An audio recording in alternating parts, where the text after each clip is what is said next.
bit, but whatever. The MLB Gambling Podcast on the Sports Game Podcast Network is brought to you by Monarch Fantasy. Sign the promo code MLB SGPN to go up to $1,000 bonus cash. We're also brought to you by Rhythm. Get your 7-day free trial today by going to sportsgames.com/Rhythm, sportsgames.com/RITHMM. Reminder also to make sure to enter the Free Roll Fantasy Contest, or Free Roll Football Contest, up to $3,500 in prizes up for grabs. Go to sportsgamepodcast.com/free roll to enter today. And welcome, everybody, to the MLB Gambling Podcast here on the Sports Game Podcast Network. It is currently Sunday, September 8th, roughly 5 p.m. Eastern Time, here to break down the Monday games. I'm your host of the episode, Scott Reichel, once again joined by Lonte Smith. And together, we're going to try to distract you from football because the 4 o'clock games have been terrible. So we're going to try to keep you entertained. In the meantime, Lonte, I know that there's been baseball going around, but nobody's really been following it because they've been focused on college and the pros. How's your weekend going in general? Man, great college football weekend for sure. Outside of a couple of losses, but can't complain there. But NFL has been, I guess, okay. I guess the deciding factor would be, the 4 o'clock games, but not too bad. I tried to go a little bit light for week 1. Baseball's been. I know last week when we talked, it was brutal. I had to take a few days off, but baseball's been pretty good as of late. So yeah, man, looking forward. Maybe we can get some winners here and roll over that bankroll to the NFL season for week 2. From what I remember, I don't think I hit anything for the lock dog and home run plays for the last episode. I think I went over there. I know you had Lane Thomas, I think, who homered. Yeah, I had Lane Thomas. I had the over in the Angels, and who did I play? Angels and Rangers. I had over there. I can't remember what the dog was. I have to go back and look, but I don't know if I cashed that. But hey, 2 out of 3 is pretty good. Yeah, definitely not bad. I don't know what the odds were on Thomas, but that definitely came through because he had won against, who was he against? Stone? Yeah, Stone. Yep. That's what I thought. So, yeah, that was pretty early on in the game, too. Yep. So, a nice win there for you. And hopefully I'll be able to hit a home run play in this episode. Either way, though, overall takeaways, I know that the Mets have been on fire recently. Yeah. They've officially surpassed the Braves for the wild card spot, but then Atlanta won today, and the Mets lost. So now the Braves are tied again with the Mets for the last wild card spot. Overall, I'll ask you just quickly, who do you think gets it? I think the Mets get it. I think there's. I don't have the schedule in front of me, but I think they have a more favorable schedule. If I can, just off the top of my head, I know they got a big series in Toronto this weekend or this week starting off. I know we'll get into that, but I think the Mets do it, man. I like the pitching. I love the top of the lineup as far as their hitting, and man, they've been surprising me, man. It's been a roller coaster year if you're a Mets fan. You start off looking like the worst team in the league, you get hot, you tail off a little bit, and now you're back hot again. So, yeah, I think they end up getting there. I think they'll be a scary team in the postseason, to be honest. Yeah, I mean, they have the pieces to maybe be a bit of a Cinderella story. They're Is going to need Senga coming back? Is who coming back? Senga, is he coming back?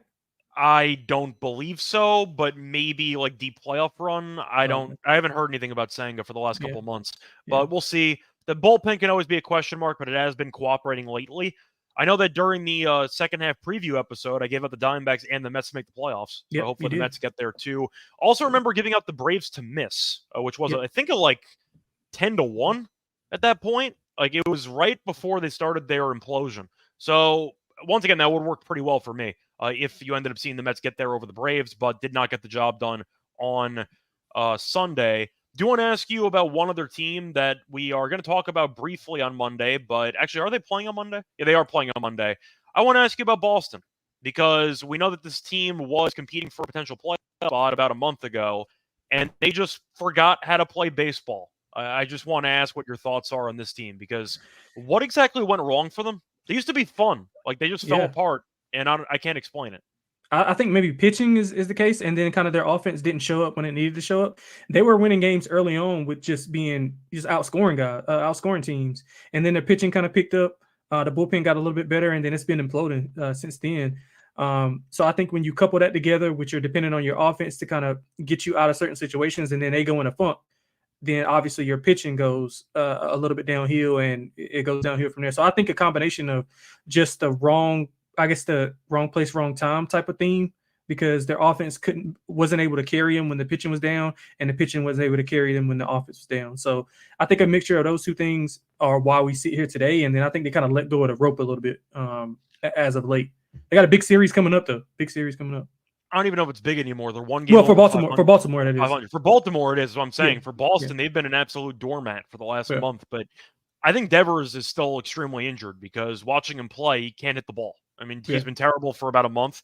I know he missed a couple games a few weeks ago because of injury, but if you just watch him play, he's not timing anything up properly. Doesn't seem like his actual swing is balanced at all. It just seems Swinging like out of the Devers all over the zone. place, and nobody's really been able to pick up the slack there. But yeah, Boston's falling apart, and we'll see if they can turn it around. Probably not, to be honest, but we'll see what happens. Either way, though, before we get into any of the games for Monday, do want to remind you once again that we have a lot of football games coming up for the next couple months, and the Sports Camp Podcast is back picking every single game ATS like they've done since 2011. A reminder, you should also enter the free roll contest for football, up to $300 in cash up for grabs. A reminder, sign up at sportscampodcast.com/free roll, sportscampodcast.com/free roll. Anyway, time to get into the actual card. I know for some episodes we tend to reduce the card. Not the case here because we only have 9 games. So we're going to preview all 9 games here. Starting off with the first game, you have a game we would have skipped if there were more games to talk about. You have the Marlins taking on the Pirates. You have Bellozo against Skeens, and for this one, obviously, you have the Pirates as a massive favorite. They're about minus 255. The Marlins are plus 210. For the over-under in that game, the over-under is about 7.5. Now, I'm going to ask you, because I know Skeens, of course, is great, 9-2, 2.13 ERA. They did win the finale, but this bullpen blew another game on Saturday. This bullpen's atrocious, and I can't back them minus 255.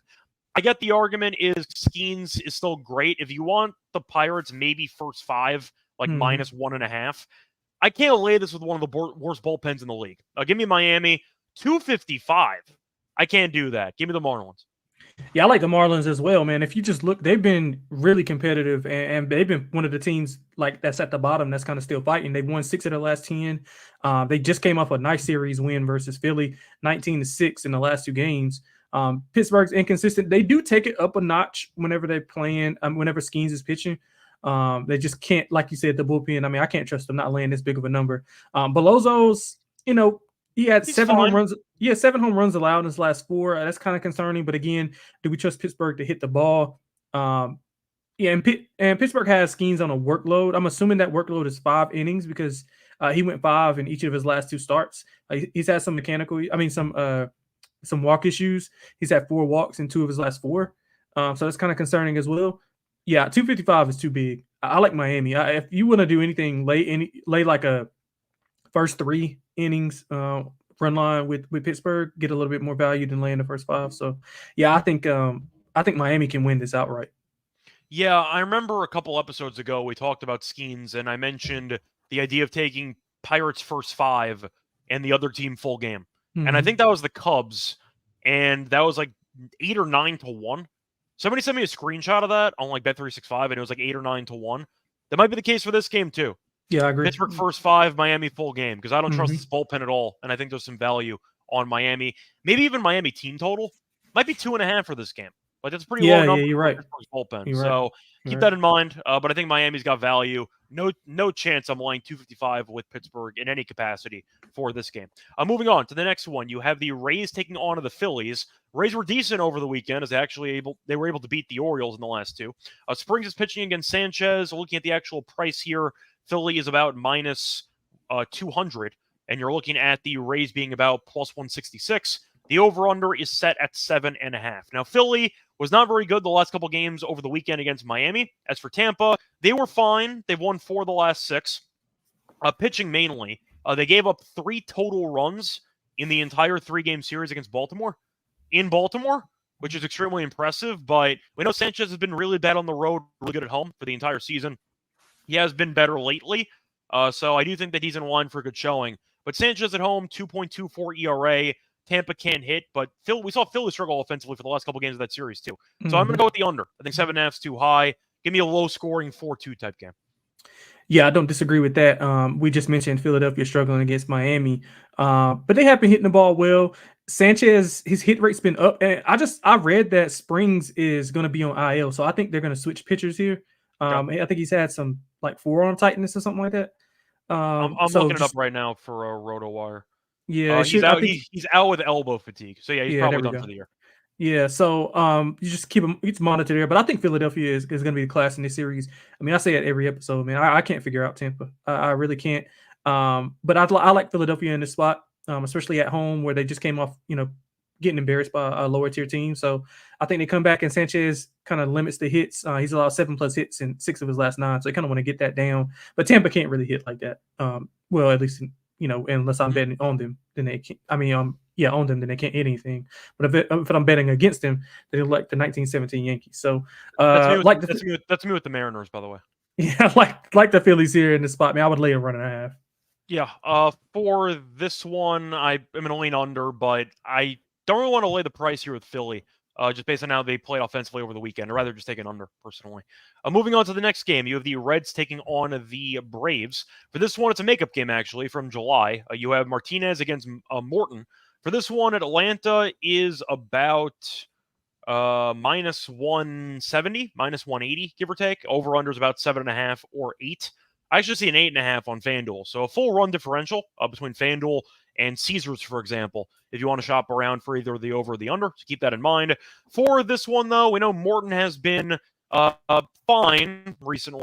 I guess that's how you want to put it. I mean, he tends to give up about 2 runs and 5+. That's kind of his average outing. At home, though, he has been better, 3.89 ERA. We know the Reds were not very good over the weekend, but won the finale against the Mets. I do want to ask you, though, for this matchup, Martinez has actually been pretty good since rejoining the rotation over the last couple months. Do you want to lay it with Atlanta here? Because I think Atlanta is going to win this game, but I really don't like the price at all. I find minus 180 a bit steep for a team that had a hard time against the Blue Jays over the weekend. I think I'd rather lean Cincinnati, but I don't know if I actually think they're going to win the game. Yeah, I'm leaning that way as well. I think if I'm not mistaken, they played them pretty tough. Actually, I think they won the series this year pretty handily. But I mean, Morton, like I'm not a fan of Morton, but he's fine. He's just okay. 3 or less in 5 straight.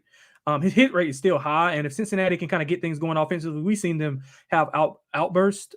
And while Martinez has been inconsistent as of late, on the road, 1 earned run or less in 3 of his last 4. So that's something to be encouraged about if you're Cincinnati. I mean, I don't trust Atlanta's offense. If Martinez can just be okay, maybe 2 earned, and Cincinnati the offense can kind of get things going against Morton, he's going to give up hits. I would look at a total hits prop for him to go over. If Cincinnati's offense is, having a good day, I mean, you can kind of, I think you can pencil them in to win this game. So I'm going to lean to Cincinnati. I like the over as well. I think both pitchers will be able to, I think both offenses will be able to put guys on, and then we'll go from there. So we're basically got to get to 4 runs each. I think we can get there. I think I just like the Reds team total over, to be honest. I just feel like Morton's in line to give up some damage. You're going to have guys on base. Not to mention the fact that Ellie and company might steal a bunch of bases too, so that might be a factor. But I'll go with the Reds. I just like the value. I probably would have leaned to the over as well, but I don't mind the Reds team total over. Probably at like 3.5, or maybe even like a very juiced 2.5. Probably 3.5, though, if I had to guess. Moving on to the next game, you have the Royals taking on the Yankees. For this one, you have a matchup between Singer and Rodon. Yankees are about minus 180. Royals are about plus 150. Over-under in this game is set at about 8.5. Now, the Yankees looked good over the weekend, pitching-wise. Offensively, they really didn't do much, but they still won 2 out of 3. Did lose the finale 2-1, so kind of a missed opportunity there on Sunday. But Rodon has been really good lately, so he's kind of flipped back to being solid, as he has been kind of alternating good and bad starts, but when he's been on, he's been really good. So to go through the outings here, 6 innings, 1 run against Texas, 5 2/3, 5 runs against Washington, 6 innings, no runs against Colorado, 3 1/3, 4 runs against Detroit, 5 2/3, no runs against Texas, 5 1/3, 3 runs against the Blue Jays. So once again, alternating good and bad starts, but he was good last time out. So maybe he's going to want to get shelled if you want to keep following that trend. But he's been good lately, at least as far as I'm concerned. He struck out 11 guys in his last start against Texas. I had his under walks in that one, which was a sweat, but he got there. I do think at the end of the day, Rodon actually did face off against this Kansas City team earlier this season, and he was very good. Faced off in Kansas City, 7 innings, 1 run. Did strike out only 3, but only gave up 5 hits. So I'm going to go with the Yankees here. I think that he's actually in pretty good form. I'm going to buck the trend here of good start, bad start. I think he'll actually pitch well. I think Kansas City, we know, is a lot better offensively at home than on the road. And you're looking at the overall numbers for Singer, 9 and 10, 3.35 ERA. He's been fine lately, but I do think the Yankees can definitely I'd say get him into some trouble here. He has been a lot worse on the road than at home this season. And against the Yankees this season, he did face off against them one time. 5 2/3, 7 runs, 6 earned. So once again, the Yankees kind of got to him.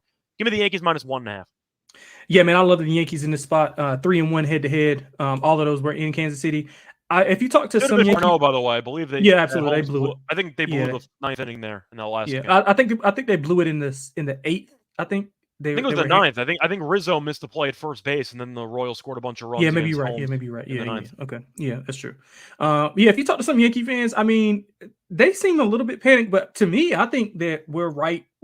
I don't want to turn this into a Yankee podcast, but they're 21 games over. Like, I'm not going to be too mad at where they're at. Right, but I think the struggling now is kind of due to a little bit of maybe like complacency. I mean, I know they haven't, they're still fighting for the division and everything, but I mean, I think once late September hits, once the next few weeks, I think they'll try to turn it on to get the pitching rotation. Got to figure out what to do, who you're going to go with in certain matchups. So Rodon, man, he's been good at home.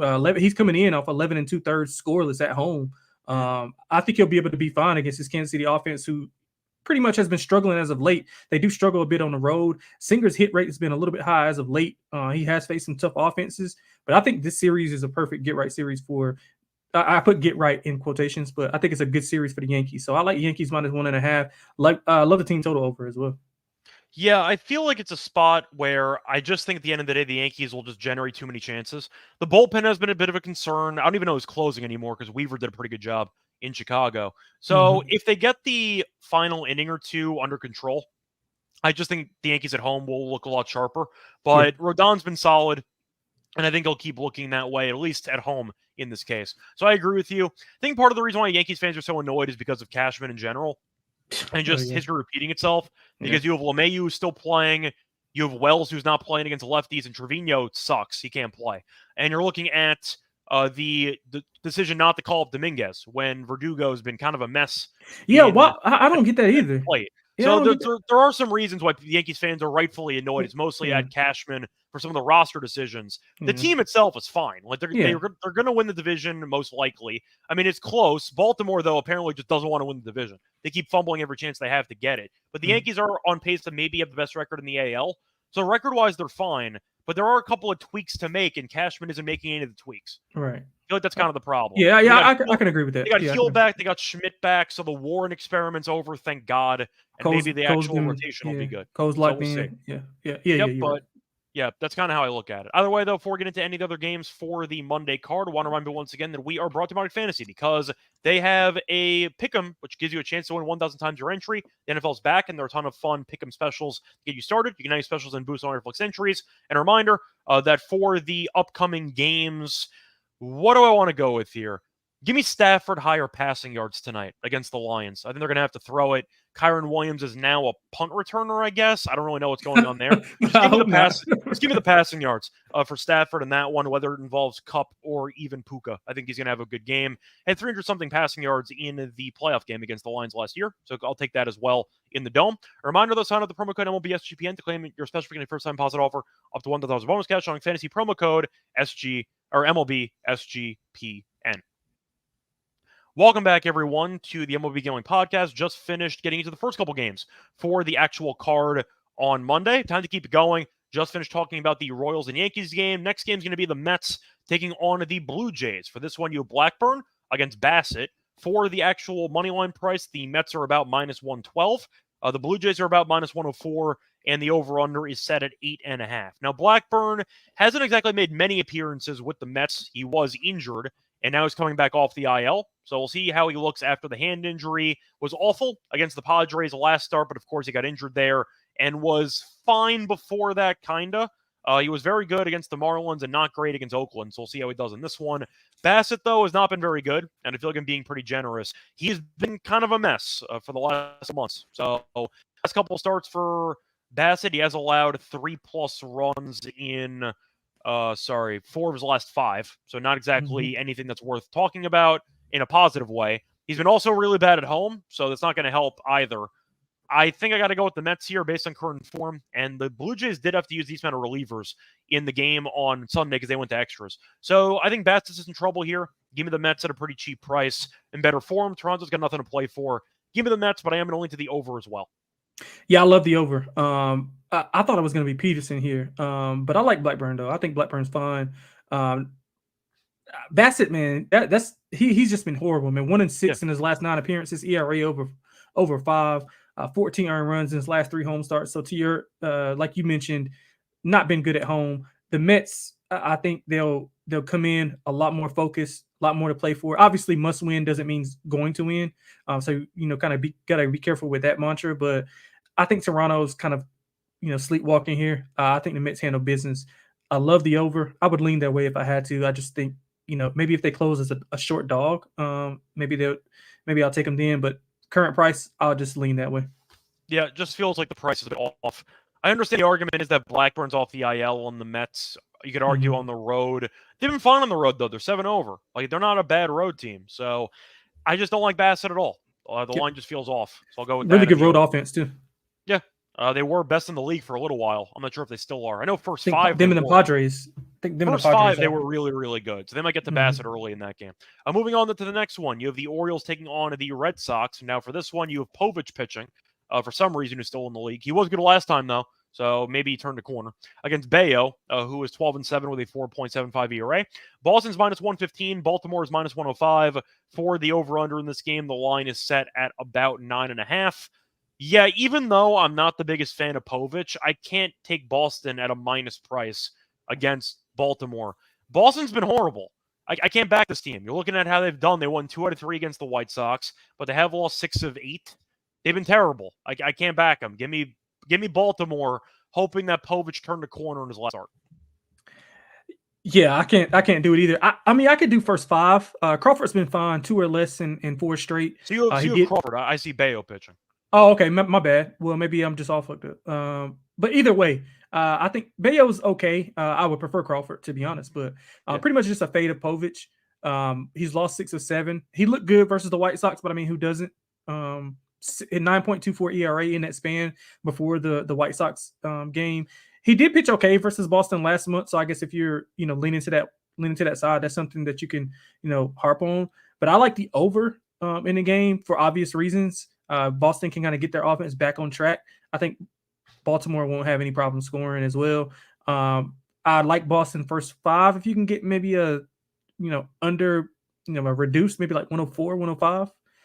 So if you can get that, I think Boston is pretty live to win that first 5. So I like Boston first 5. I like the over in the full game. Yeah, I mean, I know Baltimore's been struggling lately, but I just can't take this with Boston. They've been terrible. I just can't even bother. I agree.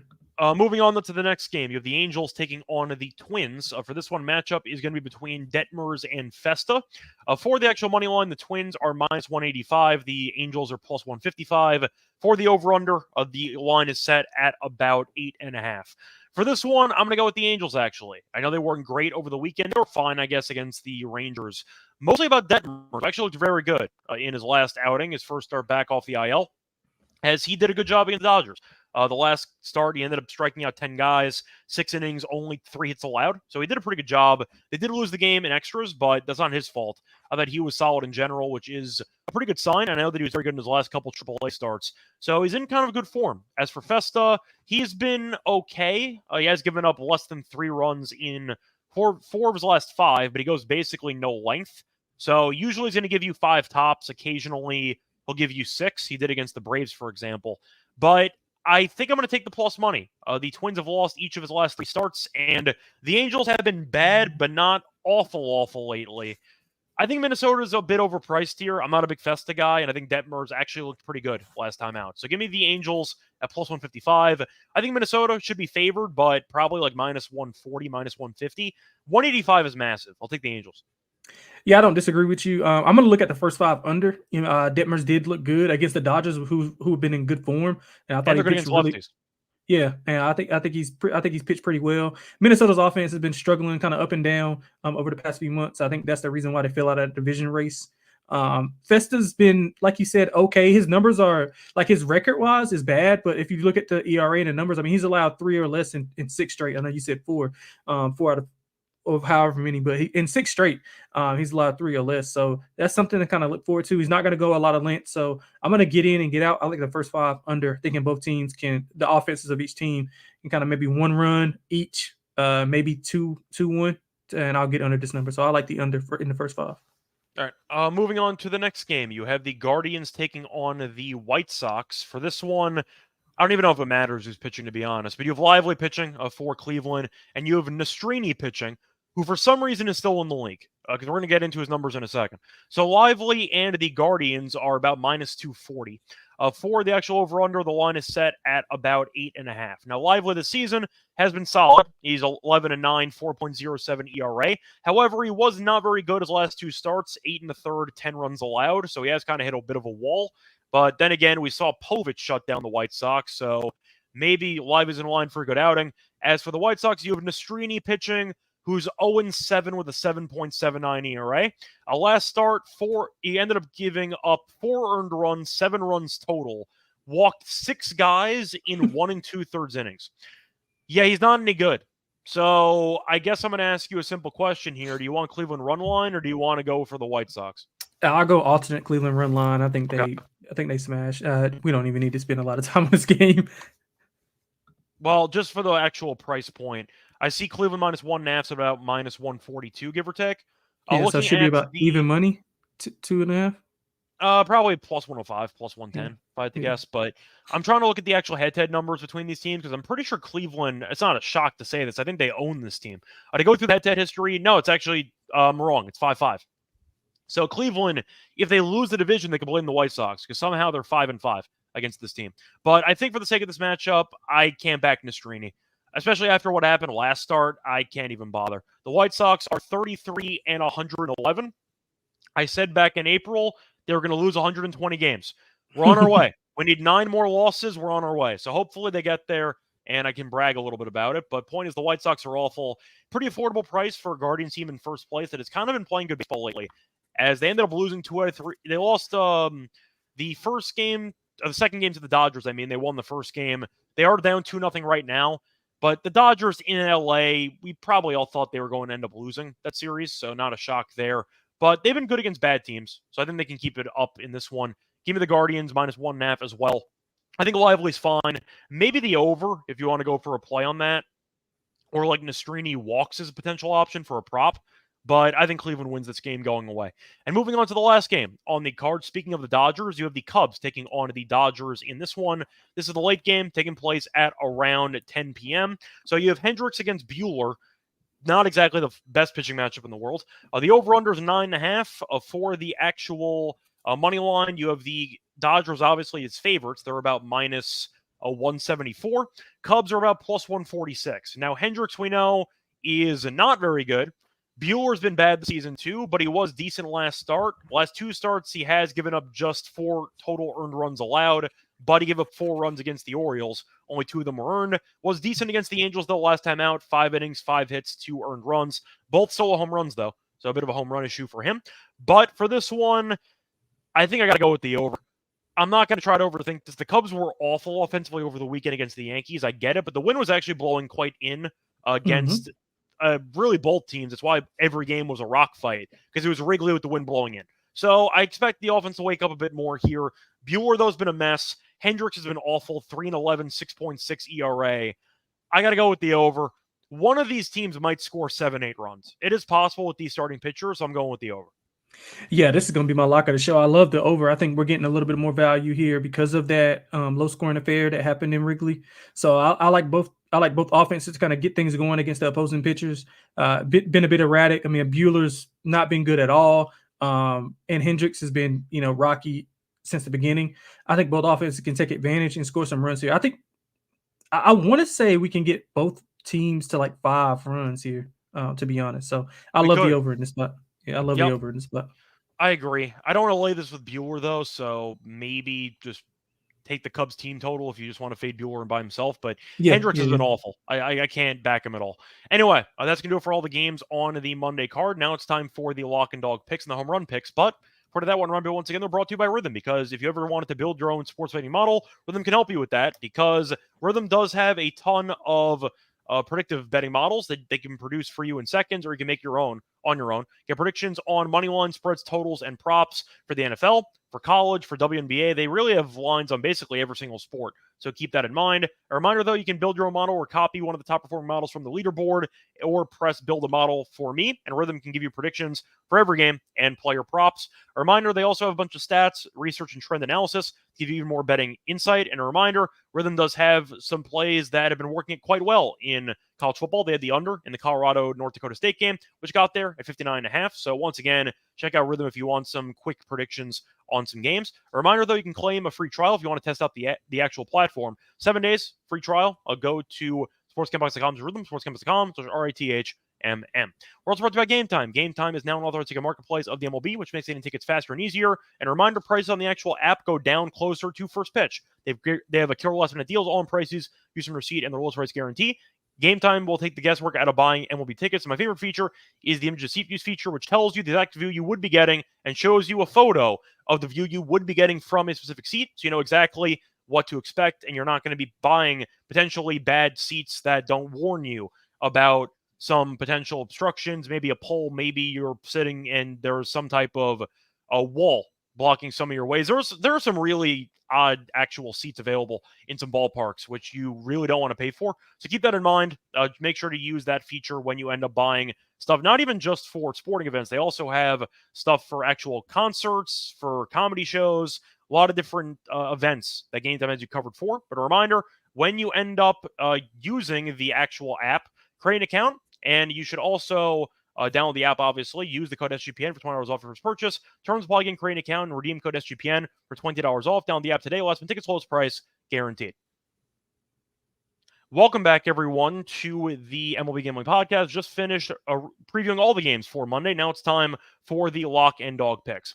Lonte, I'm going to let you go first. What is your lock? I know you said it a second ago, but once again, give your case on why you're taking the over in the Dodgers game. Yeah, so I like the over. I just think both pitchers have been erratic. Don't trust either one. I think the offenses will be able to get going. We're getting a little bit of a discounted price due to the low scoring that happened in Wrigley, which was a lot. It had a lot to do with the weather. So I think we're getting a little bit of a bargain here. So I love the over in the spot. I think both teams can get up to 5 runs each. Wouldn't be surprised if we see one team touch double digits if everything goes right. So love the over in that spot. For the dog, I'm going to go to Cincinnati. So what I'm going to do is, since first fives are not out, obviously it's going to be a plus price. Just split a unit on the first 5 for Cincinnati. Martinez has been a little bit inconsistent, but I do like him on the road. 1 earned run or less in 3 of his last 4 on the road. Morton has been fine. Hit rates up. So if I'm banking on Cincinnati's offense kind of to get things going early or late. That's why we're splitting a unit here. So I think Cincinnati can kind of get to him early and often. So I'll go Cincinnati for a half unit first 5, Cincinnati half unit full game. All right. By the way, there was an update for the pitcher. You mentioned before that there was a bit of an injury to Springs. He's on the IL for Tampa. They announced that Sulser is going to be starting instead. Probably an opener, but he'll be getting the start against Sanchez. For my lock on the show, I got to think if I want to go for a team total or if I want to go for the Mets here. I think I'm going to go with the Mets. I think it's a good price here. I just think at the end of the day, you're getting one of the hotter teams in the league at about minus 112, and Bassett's been a mess, especially at home. Give me the Mets. We know that they're fighting for a playoff spot. Toronto, not so much. Not going to overreact to the series finale loss against the Reds. I thought they were good over the weekend for the most part, but Toronto, we saw lose in extras to the Braves on Sunday. They had to use a lot of pitchers, and I do think that Bassett might be in trouble. So give me the Mets money line at minus 112 as my lock. For my dog, I think I am going to go with Detmer's first 5, actually, against Minnesota. Don't have a price on it, but Detmer's was really good against the Dodgers, and he was very good in his last couple of warm-up starts in AAA. I kind of like him. I think he's been good lately. And Festa, we know, has been okay, but I know that he can give up some damage. And the Angels offensively have been okay recently over the last couple weeks. So I'm going to go with the Angels first 5 money line as my pick for the dog.